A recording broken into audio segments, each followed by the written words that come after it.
6 गुणा 6। अब इसको क्या करो आप, काट दो। देखो 3 एकम 3, 3 दूनी 6, 2 एकम 2, 2 तिया 6। गुणा कर दो आप इनको, s को 2 से गुणा करेंगे तो 2s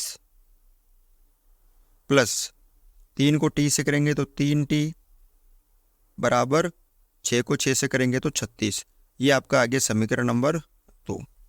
समीकरण 2 आ गए। अब आपको लेना है समीकरण 1 पहले तो लिखना है समीकरण 1 से।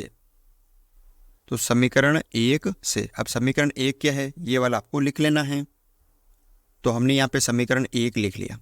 अब आप चाहे तो s रखो या t इधर रखो, तो t इधर माइनस का हम इसको उधर भेज देंगे।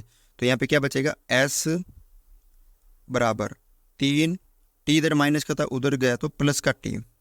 अब ये जो s का मान है ना, ये आपको कहाँ से प्राप्त हुआ, समीकरण 1 से।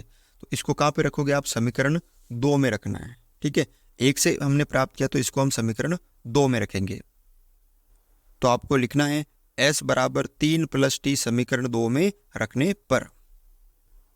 तो यहाँ पे ये हमने लिख लिया। अब देखो समीकरण 2 क्या है, ये रहा। तो जहाँ पे भी s आपको दिखाई दे रहा है ना, उसकी जगह आपको 3 प्लस t रखना है s की जगह। तो देखो 2 की जगह तो 2 है और s की जगह मैंने क्या रख दिया, 3 प्लस t और प्लस 3t बराबर 36। ठीक है, अब देखो 2 को 3 से गुणा किया तो 6 प्लस 2 को t से किया तो 2t प्लस 3t बराबर 36। 6 इधर प्लस के इधर आएंगे तो माइनस के 6 हो जाएंगे और 2 और 3 कितने हो गए, 5t बराबर 36 माइनस 6। तो यहाँ पे हो गए 5t बराबर 36 में से 6 गए तो 30।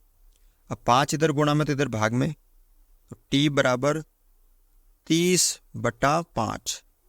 तो t बराबर कितना आ जाएगा, यहाँ पे 6 आ जाएगा। यानी t का जो मान है वो कितना आ गया, यहाँ पे 6 आ गया। ठीक है, अब आपको ये जो t का जो मान है ये आप चाहे समीकरण 1 में रख दो या समीकरण 2 में रख दो। t का जो मान 6 प्राप्त हुआ ये आप किसी में भी रख सकते हो। आपको किसका मान प्राप्त हो जाएगा, s का। तो देखो छोटा समीकरण कौन सा, हमेशा उसमें रखना है। तो ये बड़ा दिखाई दे रहा है, ये छोटा है, तो इसमें हम रखेंगे। तो t बराबर 6 हम किस में रखेंगे, समीकरण 1 में। तो t बराबर 6 समीकरण 1 में रखने पर, तो s की जगह s माइनस t की जगह मैंने रख दिया 6। ये समीकरण 1 ये रहा ना आपका, बराबर 3। तो s 6 इधर माइनस के उधर प्लस के, तो 3 प्लस 6, तो s बराबर 9।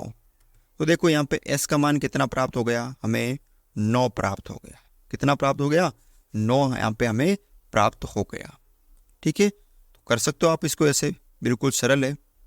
ठीक है ना। अगर आपको वीडियो अच्छा लगा है तो वीडियो को लाइक और चैनल पर नए हो तो चैनल को सब्सक्राइब ज़रूर करें।